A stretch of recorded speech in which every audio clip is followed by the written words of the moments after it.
And so the outline is to give you a status on image sensor technology, to talk briefly about the role of reverse engineering, which is the role that I now have, although I've been a user of reverse engineering through my design time, and so I valued it from the other side as a designer, and now I'm in the position of valuing it as somebody who gets to see all the data and gets to help people understand how it can be valuable. And then what I wanted to do was highlight 3 different trends that I think are technically interesting going on right now in image sensors. And the ones are smart pixel design for phones, capacitors driving automotive, and the exotic backside of imagers. And I'll tell you why the backside of imagers is an interesting place. I think there's an issue right now in the industry that businesses tend to be a bit complacent and think that all the technical issues are settled and therefore they don't need to invest that much in technology. And what I'm hoping you will see from this is that there's a lot of interesting technology going on under the hood, and it's important that people see that. And then a quick wrap up. So the basic pixel structure is shown here. The top right one is what a CIS looks like. The bottom one is a SPAD device. Image sensors require process enhancements to provide competitive performance. Despite the claims at the beginning of CIS that all you need is to build a CMOS, take a CMOS fab and you can make a good imager, there's a tremendous amount of process steps that have had to be added to make competitive imagers, and we'll talk about that. The areas I want to highlight is the wafer-to-wafer bond and interconnect, number 1 on the pictures, the photodiode, the backside dielectric layers, and some interesting magic that's happened with backside grids. And my point is that there's not a consensus approach right now in implementations in these, that there are areas for technical discussion and decisions. So the first part is status of image sensor technology. I find this a very valuable graphic. It has on the x-axis pixel pitch, which is really a metric of technology, and it has on the y-axis die area, which is a metric for cost. So this is really a cost versus technology plot. And what you can see is that for different applications, there are very well-defined regions on here. So smart. On this slide, you're pointer. Yeah, for smart phones, it's down in the lower right-hand corner. Very small, driven by technology, low cost. Depth ranging is similar cost, but has a much bigger spread in technology. Digital still cameras and mirrorless cameras have, the sky's the limit in cost, but you don't make the pixels too big because you need lots of them. And also it comes out of this, 2 things come out of this. One is we track new parts coming in. We can see whether they fall within the existing areas for that particular application, or if there's something new and they're jumping out beyond something differentiated. The other thing, and if you look on here, there's actually the last thing in the legend is new data. So they're recent reports we've done. They also are the ones that are labeled. So you can see that Sony has got a, there it is. Sony's got a part up here. Sony also has an IMX part down here. OmniVision has a part here. You can see where things are landing. One of the observations is that in recent times, things haven't jumped out of their boxes. So we're at a period right now that one can, from a business standpoint, can argue that, technology is not doing anything very interesting. And part of, again, this talk is to try to convince people that they can go back to management and say, yes, we are. Give us money. So I think that's,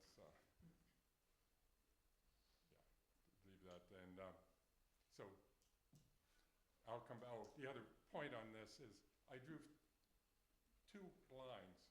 And as you said, the smartphones and ranging and automotive all tend to fall below this line, which is basically 4 sensors on a reticle. This line is 1 sensor on a reticle, and you can see that except for Sony, most people are playing here with the high-end camera image sensors. And then up here is taking 2 reticles and stitching them together. So you can see that, you know, from a marketing and cost standpoint, you know, people want to be here. Certain applications can be here, and if you really are aggressive in your performance, you can choose to be up there. Okay, move along. On this slide, you'll find technical highlights of the past year that have come out of our reverse engineering. There's a 2-layer transistor pixel with stacked backside illumination CMOS sensor. In this case, the CIS layer in the normal stack has been split into 2 layers that are hybridized. The first optimized for the photodiode and the transfer transistors. The second optimized for the readout circuitry transistors, reset, source follower, row select, and such. We also have the smallest pixel to date, a 0.56 micron pixel pitch with full depth frontside deep trench isolation and vertical transfer gates. We have new players coming into the 0.7 micron pixel pitch and below, giving the market more options.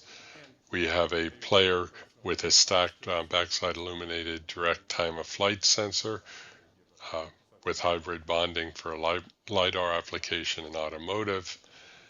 And we have stacked CIS with LED flicker mitigation.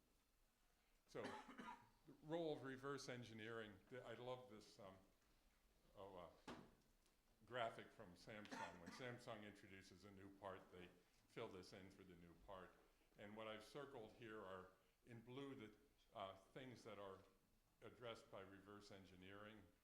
Actually, these two are also can be addressed by reverse engineering. They just don't happen to be something that our company is doing right now.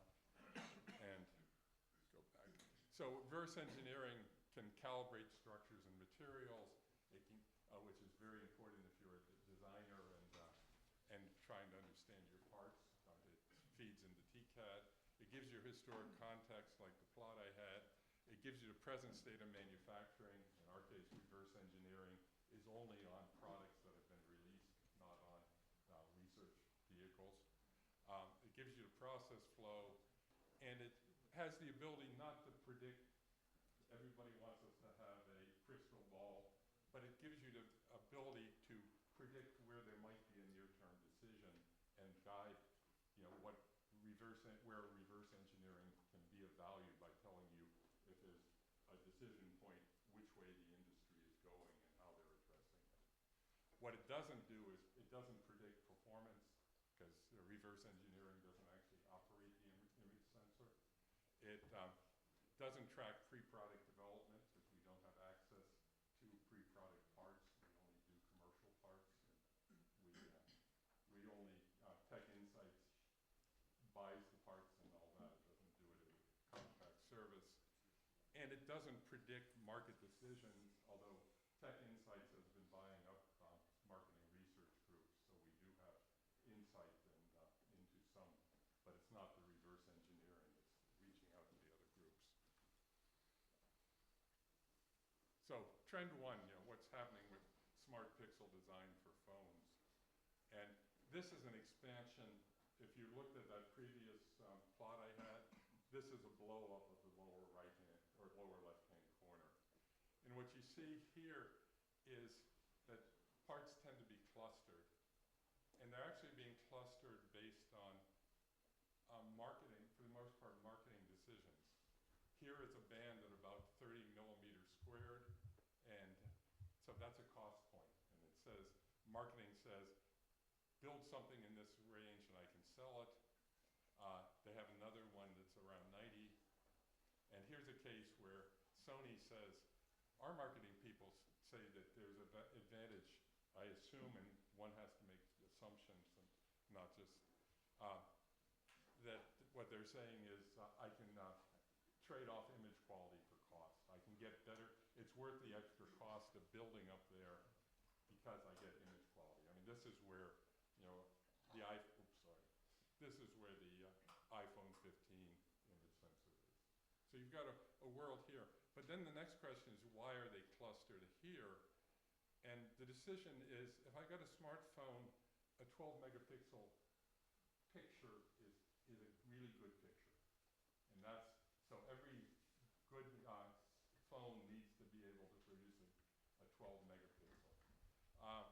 If I need a good 12 megapixel, there's a way that building a 50 megapixel allows me to bin and get to 12 megapixel for that really good picture, and it adds some extra functionality that I can use like Zoom or others.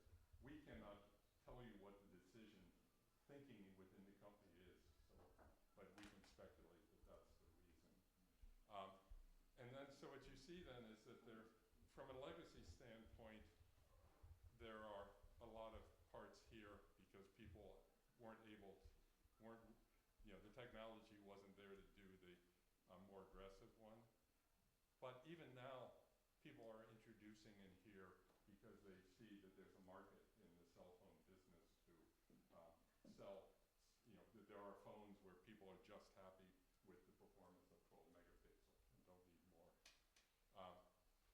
And then you see that there's a series of, based on the cost point, there's a series of 50 megapixels, so that's why these islands appear. It's where the 50 megapixel line crosses.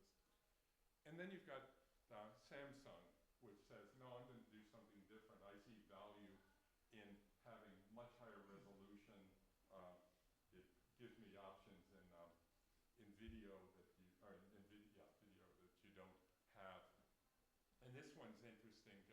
They picked this as an area to go, but you also can see that they are doing technology development. So their first generation was here.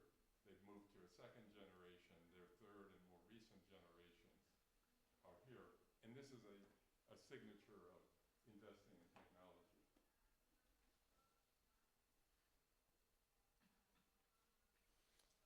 So this is the HP3, which is their third generation part. It turns out that the HP9, which has come out, seems to have exactly the same pixel except for the microlens material. So it represents their more aggressive products. They are doing tricks to make these small pixels, and HP1 I think was 0.64 microns, HP2 is 0.6 microns, HP3 is 0.56, HP9 is still 0.56, maybe they hit a wall on where they're going with that. And they've introduced features like a vertical transfer gate here. The top picture is HP3, but in fact that's also, it's a single vertical transfer gate for photodiode, which is what they did on HP1. So they start off with a single transfer gate. There's advantages which they went to in HP2 of going to a dual transfer gate. So here's the transfer gate here. Here's the photodiode. There's the charge moving up. On HP2, you've got two transfer gates with a channel in between. Because you can control it from both sides, you now can empty it better. You can get more full well capacity. On the other hand, when they went to HP3, they went back to this, and that may well be a sign that the technology just wasn't there, that they could go that small and still put two transfer gates into the pixel.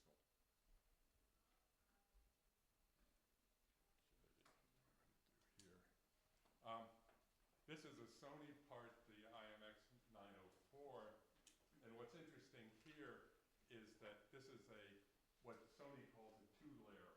It's actually a three-layer one. So we're in a normal, and I can talk about it next slide. In a typical stacked one now, you have a CIS layer, and you have an ISP layer, and you put them face-to-face together. What Sony has introduced, and other people have also, Samsung and OmniVision have done similar things, is that they've taken the pixel layer and they've divided it in half. So you now have a photodiode layer, which is photodiode and transfer gate. You then have a pixel transistor layer, and then you have the ISP layer. how it's segmented in this, in this drawing. That the photodiodes and the transfer gates end up on one layer. There's a junction here, and then the ISP's over here. What's challenging in this is that with a 3-layer stack, you have to have a through silicon via here. So you can't do face-to-face anymore. You have to be able to generate a through silicon via at the, it doesn't have to be at the pixel level, because you can still run the lines out and fold it underneath. But you actually, no, I lied to you. This one, the through silicon via, has to be at the pixel level. And if you go to the next slide, by backing up to, stacking 101, in the early days, it was front side CCDs. You had one layer of metal and you shone light into it. Then you went to CIS where you're doing front side, but now I have more circuitry which I have to put out in the periphery. I have more layers of metal, and now it's becoming more challenging to get the light in because I have to go down through multiple layers of, a thicker and thicker layer of interconnect. And the solution to that then was to go backside, to basically take the same front side imager with the circuitry in the periphery, flip it over, learn, and John can remember the challenges of learning how to thin wafers to go from nominally, I think it's 700 microns thickness of silicon down to on the order of 3 microns plus or minus 0.1 from edge to edge on a 8-inch and then a 12-inch wafer. So that had to be learned to go backside. And then you had to attach it to a carrier wafer, which meant that you had to keep particles down. The next step after that is, well, if you're going to go to all this trouble, why not, instead of a carrier wafer, why not use a wafer with circuitry on board? And you still had, the simplest way to do this was to take the periphery circuit, put it underneath, and put a row of through silicon, and you see it up here, through silicon vias that connect, or actually, through silicon vias that connected the two, or copper to copper ones that were face to face. We've got to a point now where there's, and the reason for putting it out there was mainly that the pitch on the interconnects was too big compared to the pixel size. So the next step then is, can go 2 ways. One way is we make the pixel pitch, or the interconnect pitch, small enough and the pixel big enough that you now can do it for every pixel. And that then enables you to have pixel arrays, and it's particularly useful for SPADs, for adding extra components like capacitors for HDR and global shutter, and enabling event-driven parts. Or the other one is you can go the way that we showed on Sony, where you take the CIS. So this is a Sony part, the 904, and you can see that here's the first layer. This is the photodiode layer here.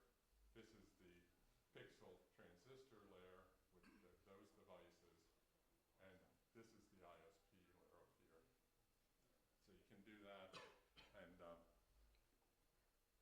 Sony does that. Oh, okay. And, this is an example of what you do when you put the connections out in the periphery. You can see if you look up here, that here's the wafer bond. Okay, that's how many minutes? Yeah, I think another 5. Oh, okay. Sorry, I moved. So here's the boundary. There's no interconnect over the pixel array. This is what an interconnect looks like. Oops, out in the periphery. And if you zoom in, what was a surprise to me is that it wasn't just the silicon oxide bond, but in fact different manufacturers are putting different materials there. So and you can see here's a variety of people. You've got some like ST and Sony that just are using silicon oxide to silicon oxide. Take 2 pieces of silicon oxide, polish them, touch them together, they will form a single piece of silicon dioxide. But you also have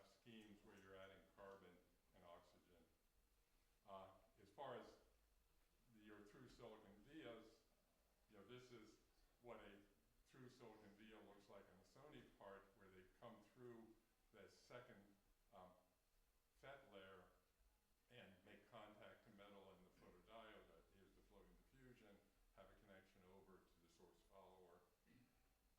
Samsung in a research paper has done a more interesting thing. You know, this has to be done through where you have islands of silicon and you have oxide around it. Uh, um, Samsung has done a more interesting one where they punch a through silicon via through the silicon itself, and they provide feedback so that they minimize like a coax cable.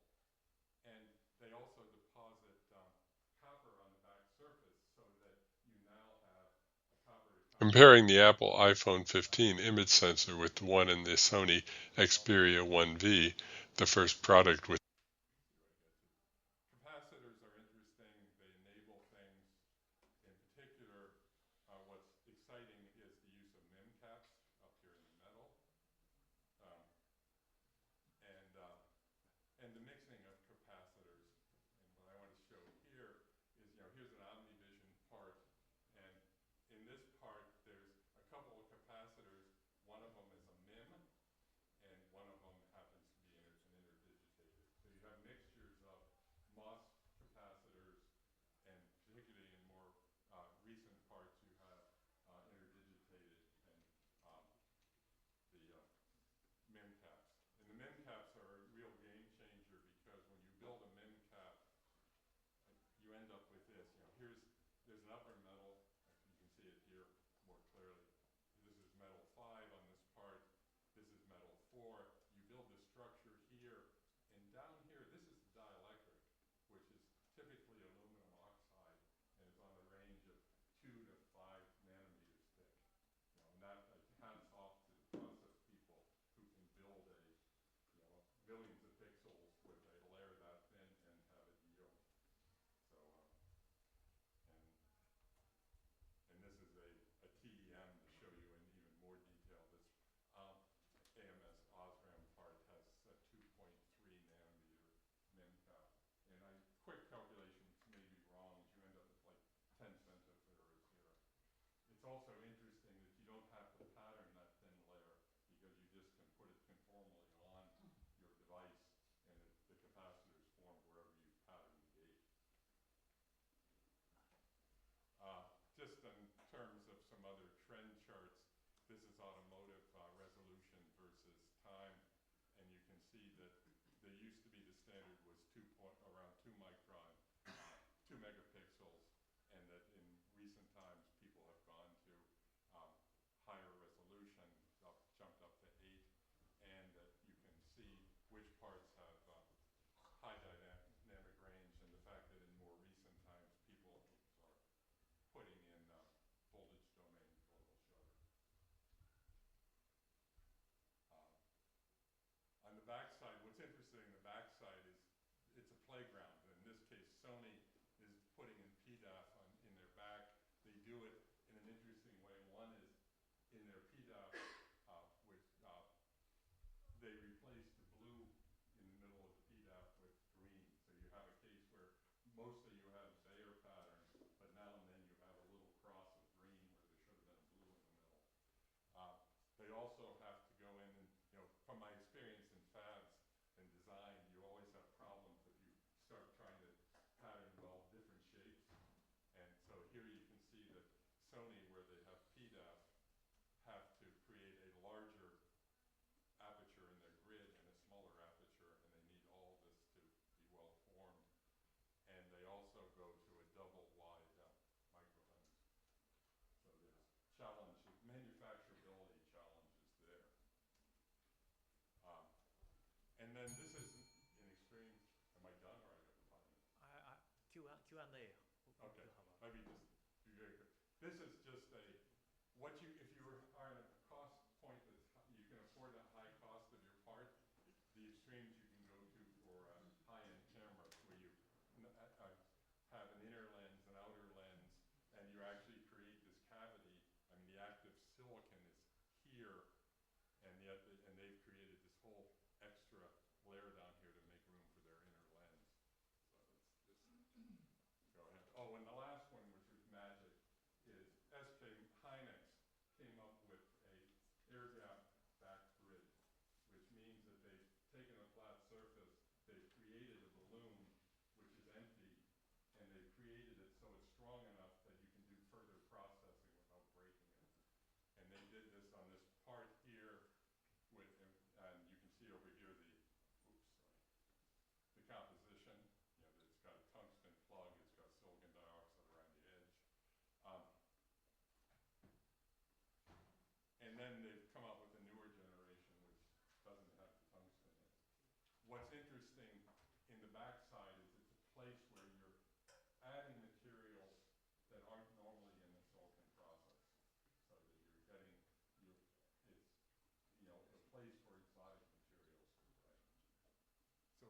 said, you know, what are the technical trends? Where I think the era of the 14 pixel is gone because people are now in a position where being smaller is less important than adding functionality. So that we're going to talk about 7G pixels and such, and not just 4T. Marketing is calling the shots on products, but they better fund the technologists or they're going to find suddenly that they're blindsided by somebody else. Um, so you need to have technology expertise, and there's still a place for technology magic to occur. So, and I talked about interesting possibilities, you know, the multi-layer stacking. The photodiode layer no longer has to be CMOS. And in fact, the photodiode layer could be N substrate. You can now do whatever you need to optimize the photodiode layer separate from the transistors. So that is a big plus. We'll see where that goes. The use of per pixel dBm